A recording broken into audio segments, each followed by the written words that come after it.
Next, it's my pleasure to introduce Chetna Chianese, who's the Associate Director for Research at SyracuseCoE. She runs our Faculty Fellows program, interacts with students, and she's going to be the shepherdess for the student lightning round. So she'll be the lightning discharge for the student lightning round. Chetna Chianese.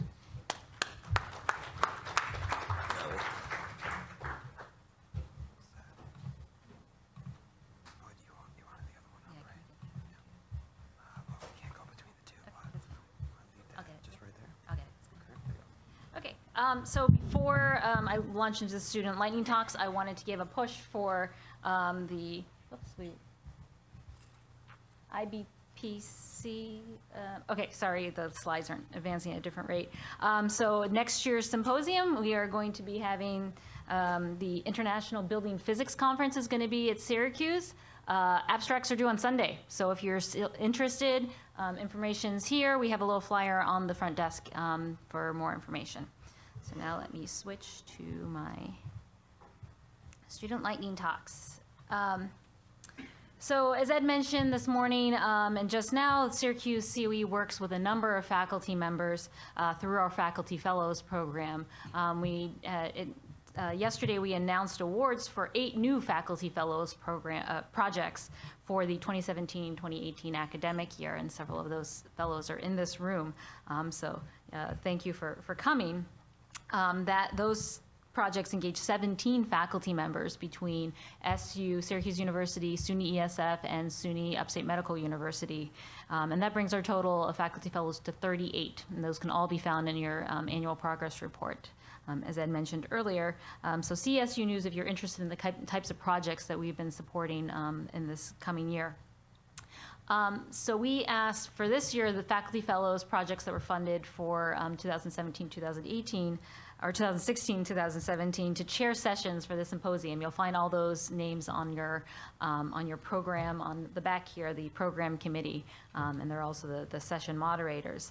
On top of that, we asked that they nominate students to present their research for student lightning talks. We did this last year with some good success where we get to hear from students and what they're doing. And the format is they have 3 minutes, they'll be timed, and 2 slides. And we're going to be just going kind of in the order of the program. So starting with the water folks, with Jeff going first. And then we're going to have energy resources and design. Without too much further ado, Jeff Millard is at Syracuse University. He is in the PhD program, civil engineering, and was nominated by Charlie Driscoll to present. So Jeff.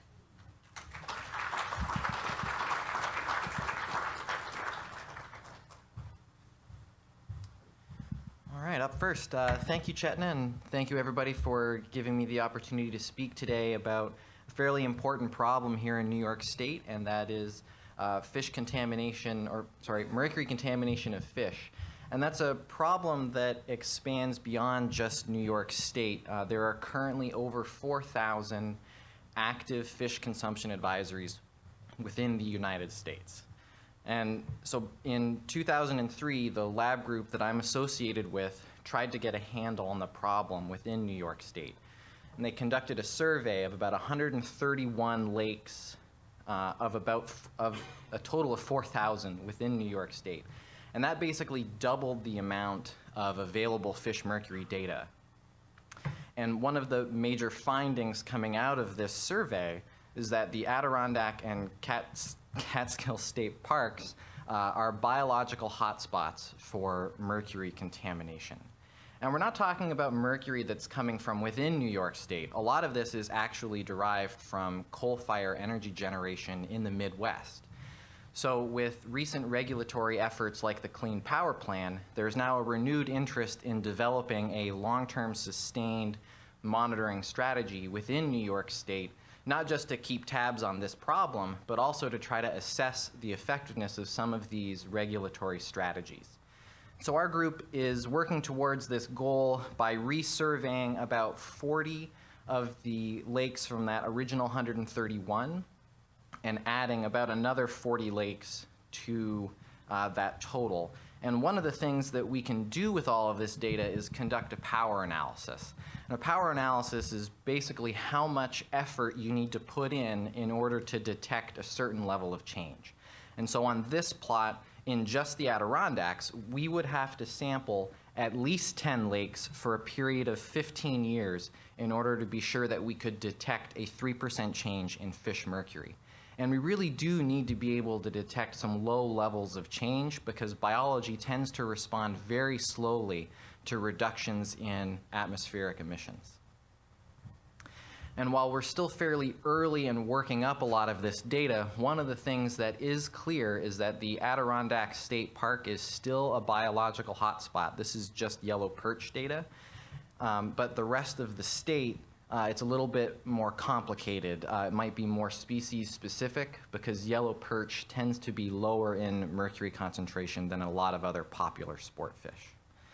And with that, I'm pretty much out of time, so I would like to thank all of these wonderful individuals and organizations that have made this work possible, and all of you for sitting and listening to me. Thank you. He had 10 seconds left. So next up is Sam Caldwell from Syracuse University, who's an MS student in the Department of Earth Science. He made cameo. This is the student here on the cover of the program. So thanks, Sam, who's sponsored by Krista Kelleher. So Sam, are you? Okay, there you are. Sorry. He's going to be talking about point source heat pollution, a study of the effects of artificially channelized inputs on urban stream temperature. All right, well, thank you for letting me come give a quick preview of my research. I'm Sam. I'd like to take a moment to thank the Syracuse Center of Excellence for funding my summer research. Without their help, some of the fun information I'll be passing on to you would not be possible. So I'm looking at sampling urban stream temperature locally here in Syracuse. I'm looking at a 2.5 kilometer reach along Onondaga Creek from Kelly Brothers Park to Route 173. That's shown on the image on the right. So I've done this through 4 drone flights once a month in April, May, June, and July of this year. And I've equipped the drone, which is a DJI Inspire 1 with a thermal camera, the ZenMuse XTR, which was developed by the FLIR infrared company.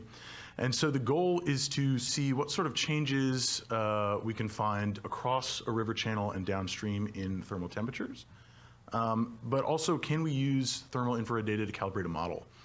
And so through the course of this, we're still working on the project, but we've come across a bunch of interesting challenges to face, such as federal restrictions on drone flying. Originally, we wanted a much larger area, but much of that fell in Class C airspace, which results in a lot of hoops to jump through. Drone performance. Our drone flight times are limited mainly to 20 minutes. And also data quality, which brings me to my next slide. Thermal infrared is great for relative data temperatures, but for absolute, there remains to be a lot of work to be done. So this graph here shows distance downstream on the x-axis, and on the y-axis shows the mean temperature sampled across the stream channel. The green circles, the brown dots are temperatures sampled from temperature sensors installed in the stream. So you'll notice that there are 3 areas where the temperature drops precipitously. That's areas where clouds have gotten in the way of our pictures and have limited the amount of of infrared radiation to the camera. Additionally, there are kind of 3 outliers that are thermal contamination resulted from the sampling mechanism of a thermal camera. So those are just a few of the issues we've been working through, and I'd be happy to tell you more if you'd like to come by my poster later this afternoon. Thank you.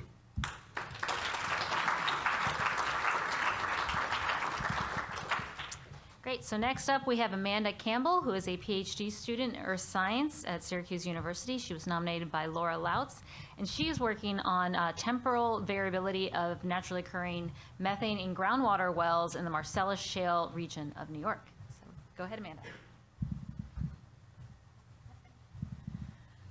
Thank you all. I'm Amanda, and thank you to the Syracuse Center of Excellence for some of the funding that went into this data collection, which was a bit of an undertaking this past year.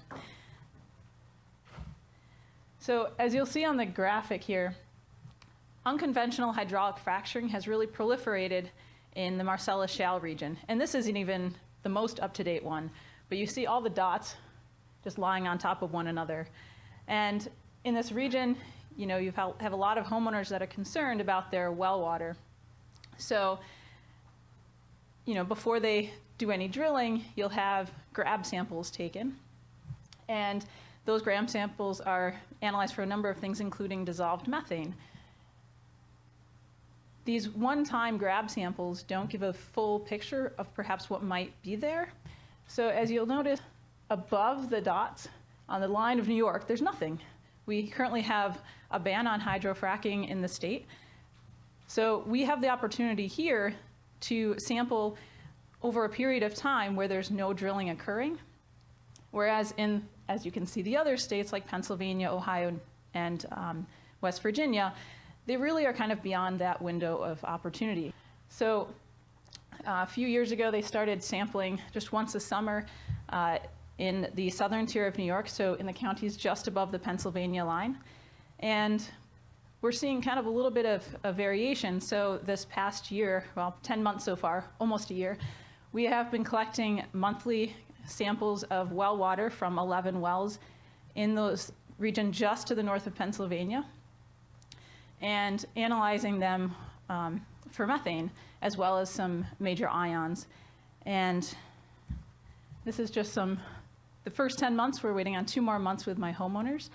And these are some plots of how the methane changes through time. On the top, we have the high methane wells, and we have kind of moderate methane wells, so about 1 to 5-ish ppm, and then less than 1 ppm of methane in wells. So I have 11 wells, and they're kind of categorized, and that's how we chose them, so that they would be reflective of a number of different methane concentrations.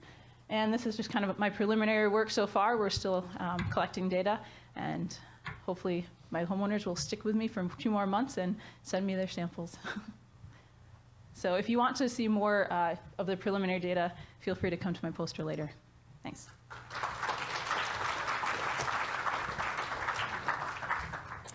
All right, next we have Prajakta Dongre. She is a PhD candidate in bioprocess engineering at SUNY ESF.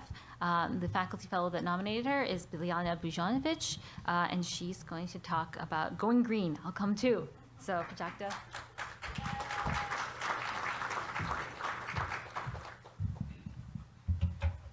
Thank you, Chetna. So, haven't we all shopped for coffee tables and bookshelves at IKEA? It's cheap, and well, that's it. It's cheap. Particle board and plywood furniture is quite commonplace. But did you know that these coffee tables and bookshelves contain phenol formaldehyde glue? Actually, that's how plywood is made. Several layers of wood veneers are glued together to make phenol formaldehyde. Consequently, phenol formaldehyde is also found in the brake parts of your car. So what's the problem? Well, it turns out that formaldehyde is a carcinogen. Also, both phenol and formaldehyde are environmentally unfriendly and petrochemical products. So my research focuses on finding safer and greener alternatives to phenol formaldehyde. I use lignin to make formaldehyde-free resins.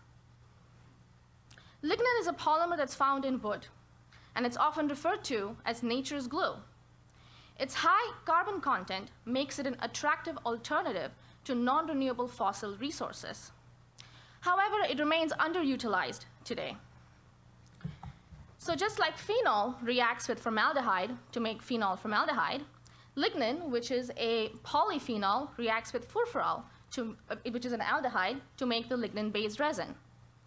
Now, to evaluate the viability of this resin, I've mainly looked at the strength characteristics of this resin. And what was fascinating was that the amount of furfural greatly affected the strength characteristics of the resin. The higher the amount of furfural, it was more glue-like with adhesion properties.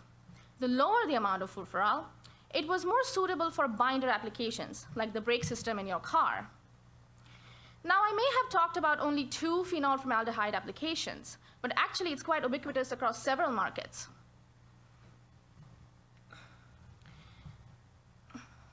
across several.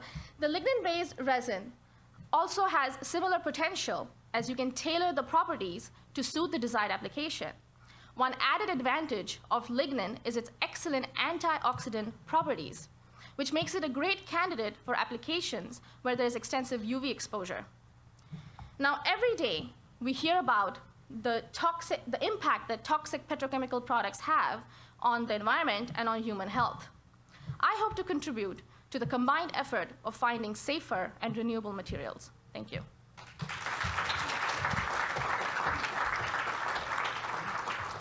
Thank you. Just a quick programming note, we are running a little behind, so we're going to shift everything about 15 minutes later. So just so you know that we are anticipating running a little later. Okay, next we have Safak Sari, who is a master's student in mechanical and aerospace engineering at Syracuse University. He was nominated by Professor Ben Akikumga and is going to talk about combined high-efficiency combustion engine and fuel cell engine systems. So Safak, you were here earlier. Yeah, there you are. Thanks. Hi everyone, thank you for giving me this opportunity. My name is Safak. My topic is as seen, combined high efficiency combustion engine plus fuel cell energy system. So the idea here is to produce decentralized more than 100 kilowatt power through cost effective, high efficiency and clean technologies. And for this, fuel cells is best for this. Fuel cell is a very good solution for this solution.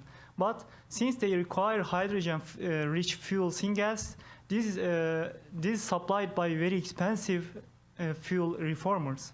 So our vision here is to offer a replacement of these expensive fuel reformers with fuel-rich combustion engine to produce syngas for solid oxide fuel cell system. So, and some electricity will be produced by the engine, and the rest will be produced by the fuel cell system. So, as mapped here, you can see that the engine produces electricity with the fuel-rich mixture is burned, and the produced electricity sent to the power plant, and the exhaust will be syngas to feed fuel cell system. In the fuel cell system, syngas and air will be reacted to produce electricity and exhaust again. And exhaust will be, at the end of the day, we have carbon dioxide and water. And finally, the total efficiency will be the summation of the electricity produced by the engine plus the electricity produced by the fuel cell system. But we have technical challenges, of course. Nothing is easy, right? So the technical challenges for the engine is a low level of syngas to fuel conversion and soot formation and failed auto ignition needs to optimization. And for solid oxide fuel cell side, syngas impurities and power losses, cell degradations are needs for the optimization. The system integration will be coupling these two processes and reacting against those changes in the operation. So our contribution will be, we are contributing to this integration in terms of developing a tool for thermodynamic analysis by me. And Professor Aki's lab is working on characterization, ignition, and fuel conversion kinetics. And Dr. An's lab is working on characterization of fuel cell, solid oxide fuel cell systems, for performance given syngas impurities. So this will be our contribution. Thanks.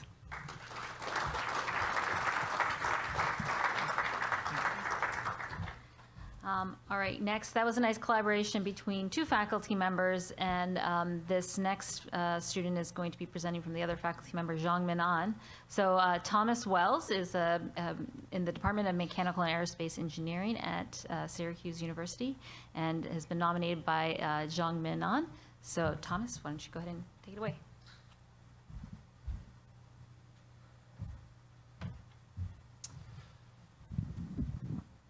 Hello, everyone. I'd just like to thank everyone for giving me the opportunity to present some of my research today.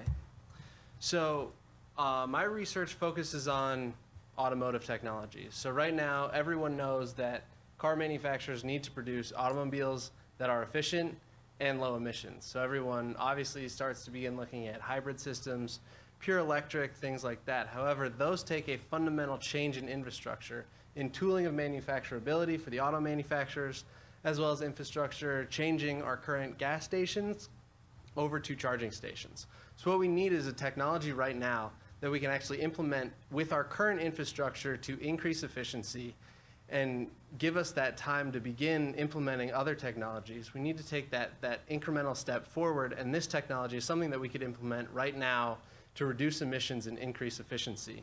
So what we're talking about is actually introducing a solid oxide fuel cell stack in the exhaust, in the exhaust stream of an automotive engine. So what we would actually do is consume the leftover hydrocarbons that have been unburned and other things in gasoline and fuel, and actually react those to produce electricity. That allows us to actually remove the traditional alternator system and that parasitic drag on the engine, increasing efficiency. We can also do better thermal management because the solid oxide fuel cells can withstand higher temperatures. So we can increase the overall efficiency of the engine while decreasing the emissions. So this is some of our initial data. So actually on my personal car, I took a sample before any catalytic converter and after the catalytic converters. And what we see is that after combustion, there's a significant amount of leftover hydrocarbons and things that we can actually react in the fuel cell to produce electric power. And what we can see here is that before the catalytic converter, our gas chromatograph can actually detect these higher hydrocarbons. However, if you look at the percentage unknown from before and after the catalytic converter is really just reacting these things into smaller hydrocarbons. But instead of just breaking those up into other compounds to meet regulations, we can actually use those to produce useful electrical energy while increasing the efficiency of an engine and decreasing its overall emissions. So we've done some of the preliminary testing, and it seems favorable that we can run a solid oxide fuel cell without any major modifications to an automotive engine, and we can actually produce higher efficiency engines. We need to move forward, of course, and test more engines. We need to better categorize what exactly is in there, and then we need to begin looking at different fuel cell materials so that we can actually increase overall performance of the system, begin optimizing, and then run long-term longevity tests to determine the viability of this technology. Thank you.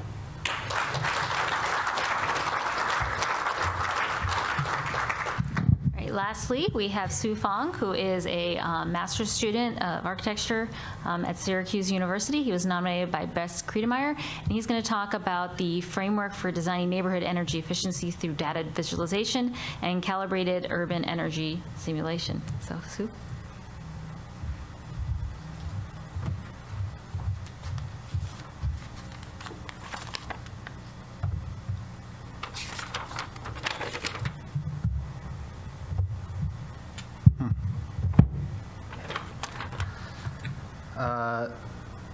Thanks. My name is Su Feng. Thanks, Chetna and the Syracuse Center of Excellence for having us. I'm a Master's of Architecture candidate at Syracuse University, and hopefully you won't see me reading too much from my paper, and hopefully you're looking at the slides the whole time.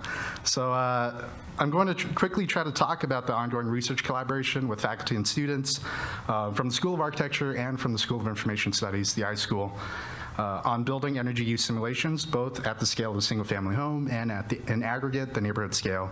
And to be clear, this is a collaborative, interdisciplinary effort led by Bess Credemeyer, also Tarek Raka, who's here, and Jason Dedrick, Isan, Cami as well in the back. And so I'm sort of here just to talk about it. So 3 minutes, 2 slides, technically 2 slides. I think I sent like 60 slides. So VisSim is a research project that aims to develop a framework to visualize and simulate building energy use. In particular, we're trying to analyze the Mueller neighborhood in Austin, Texas. So it was great to see Brewster here because a lot of that was what we were pulling from. And we're using their acquired data sets for residential energy use. So in terms of the data, it's about 60 homes with complete minute intervals of operational energy use. And that comes from Pecan Street Institute's Smart Grid demonstration system. And our team at the high school handles the data cleaning. On the School of Architecture, we have two teams. The team that I'm on, which does visualization, and then another team led by Tarek Raka, which does all the simulation work. And the idea is that we can take all the real-time data, which represents real-time demand, calibrate it with our software to meet that demand, and then thereby being able to simulate multiple demand scenarios, whether for targeted energy policies or occupancy use trends, identifying urban scale and small scale interventions, et cetera. So what does this look like? We use Diva and UMI urban modeling interface. The underlying engine for that is Energy Plus. And we 3D modeled the neighborhood and created a mock dashboard in order to communicate energy use profiles, energy supply, demand, and so on. So if you click on the layers on the left, you start to visualize information. With this, we're suggesting that you can develop this into a community dashboard whereby the community can see in real time what their consumption or resource patterns are, but also imagining how this can be used as a tool for designers, planners, policymakers, et cetera, to start to generate different types of frameworks. So you can see cooling loads, heating loads, and eventually solar, radiation, so energy supply, and energy demand. That's it. Thanks.